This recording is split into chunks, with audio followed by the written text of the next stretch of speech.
Han Feng finally discovered the mysterious spatial abilities superhuman responsible for secretly emptying out the supermarket in the East District overnight. At this moment at the underground parking lot, Hyona shielded her gaze from the blinding flashlight as the guy excitedly offered her a place to warm herself up. "A couple people and I have a fire pot in the lobby of Building 5, he said. "Would you like to join us and warm yourself up?" Upon hearing the question, Hyona thought of the guy being one of her many bootlickers and also probably had bad intentions. So she turned around and refused the offer on the spot, claiming she can just go to her apartment and warm herself up. But thanks for the offer. Suddenly, the guy grabbed her arm and told her to wait. Then, deciding to offer her another enticing offer, he tried again, claiming he had a lot of food there as well. "Just come to my house and stay with me for a few days, and I will take care of you." He closed the remaining distance between them and whispered that Hyona should just think about it. She could live comfortably from this point forth if she comes with him. "After all, I have always liked your type." Hearing this made Hyona feel creeped out and annoyed. To her, the guy was just spouting nonsense endlessly. So, with great effort, she freed her arm forcefully and loudly shouted for the guy to get lost. "Who does he think she is? And who cares about your garbage food?" The guy was stunned for a moment, but seconds later, he grabbed Hyona's hand, and in anger, told her to stop pretending. "You're shamelessly going around, claiming supplies. Do you really think no one sees you? Now, you think you can pretend to be a member of the property management committee? Believe it or not, I will expose you." Hyona had nothing to say to this and demanded that the guy let go of her hand. He was hurting her. But at this moment, the other homeowners nearby heard what the guy said and began to badmouth about Hyona, who immediately noticed this and was displeased. So, in anger, Hyona also smacked the guy on the cheek with her food, loudly shouting for the guy to let go of her hand. The guy's eyes bulged out as she stared at her with murderous intent. "You bitch!" he shouted with his flashlight raised, intending to rearrange Hyona's facial features with it. But what happened after was a resounding bitch slap across his face. The slap was so massive and so intense that his eyes rolled, and seconds after, he was thrown several distance away into a wall. The person responsible for the slap shouted that the guy should be ashamed of bullying a defenseless woman in public.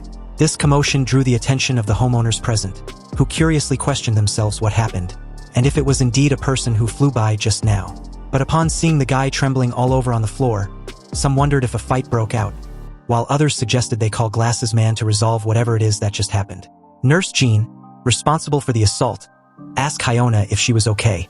"Are you hurt or feeling unwell?" Seeing the strength of Nurse Zhan, Hyona raised her hand and nervously replied that she was all right. "Thank you," she added. With a warm smile, Nurse Zhan offered her business card to Hyona, adding that if she ever feels uncomfortable or have any discomfort anywhere, she can come over and take a look. "Oh, no thank you."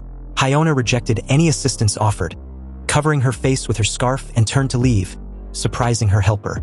Unexpectedly, the guy, who was presumed to have been dealt with, grabbed hold on the scarf around the neck of Nurse Zhan and pinned her forcefully on the floor. "Another fucking bitch," he said. "Mind your own freaking business. Believe it or not, I'm going to kill you." With a raised fist, the guy shouted, blinded with an uncontrolled rage. But before his fist could descend on his attacker, another hand reached out and grabbed him by his heavy jacket. Then, with great force, he was smacked on the cold, hard floor. And for the second time within a few minutes, the guy was trembling all over. The person who intervened this time around was none other than Li Zi. Li Zi had a cigarette in his mouth, and as he stared at the guy with hollowed eyes, he made mention that the most disgusting men in his life so far were the ones that lay their hands on a woman. Does he want to die? As the guy tried to get back up, Glasses Man appeared at the scene, demanding for everyone to give way. "What's going on?" he asked. The homeowners around saw him and was relieved by his presence. As soon as the question was asked, the guy spoke up before anyone else. "Mr. Jiang, this woman is claiming supplies. I saw her hanging out with the rich second generation who was driving up prices before."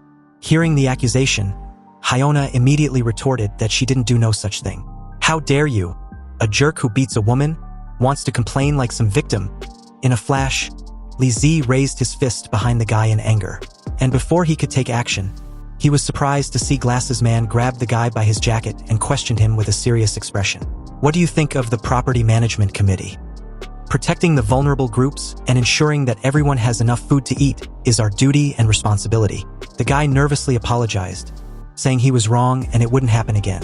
It was obvious at this point that the guy was part of the committee. Glasses Man let go of him and said that the next time he should just leave. He approached Li Zi and the head nurse, apologizing for scaring them. Sorry for scaring you too, he said. Anyway, are you two really not going to consider what I said before? Li Zi immediately turned and left the scene, saying he had no interest in gang robbery. He would rather starve to death than join Glasses Man and his committee. This sudden behavior startled both Glasses Man and Nurse Zhan, who turned her gaze towards him, and with her usual warm smile, apologized. I'm sorry, Mr. Jiang. I still can't accept this method, she said. However, if you have patients that need my medical assistance, then I can still help. Hearing this, Glasses Man thanked Nurse Zhan for her offer. He then sighed heavily as he stares at the two departing figures. But at this moment, Hyona called out to him from behind. So with a puzzled look, Glasses Man turned to her as she asked if he could join him. With a seductive demeanor, Hyona grabbed Glasses Man's arm and closed the distance between them. Actually, I have always admired you, she said. Unfortunately, I never had the chance. But as of now, everything is different, so we have a lot of time. Unexpectedly, Glasses Man rejected Hyona's advances, surprising her greatly. Because, for the first time in her life, a man questioned her usefulness and didn't immediately lust for her. Glasses Man politely put some distance between them and asked with a smile. Miss Lee, did you misunderstand? He questioned. I asked them to join me because they are useful people. Obviously, one of them can fight, the other can cure diseases. What can you do? I'm sorry, but you're not worthy of my winning over right now. Glasses Man said this as he turned to leave, leaving Hyona absolutely dumbfounded. But what Glasses Man said about not being worthy made her suddenly think about Han Feng's apartment. Hyona believes that with this information, she could change his mind. So her next words made Glasses Man stop in his tracks a few distance ahead. Glasses Man turned his head slightly and looked at her from the corner of his eye when she made mention that she happens to know where they could find supplies. Lots and lots of it. And all in one place. So how about it, Mr. Jiang?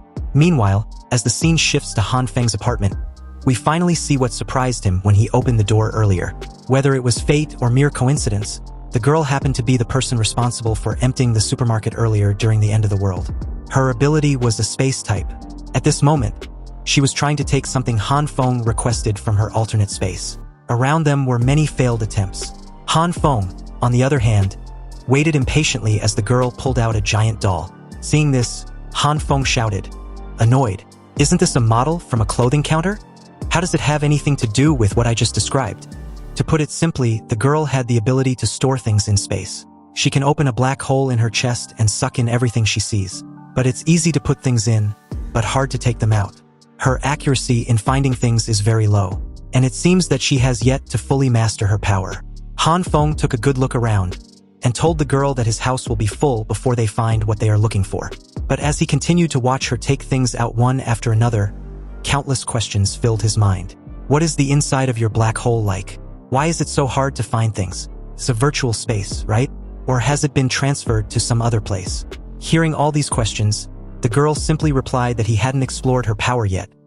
But one thing she is sure of is that the space is vast. This made Han Feng more curious, so he asked if he could stick his head in the space and take a look. With this approach, I can even help you look for it. The girl had no objection when she heard this. So, as he brought his head closer, he thought that the girl's hands were moving around so naturally, so it shouldn't be a big problem.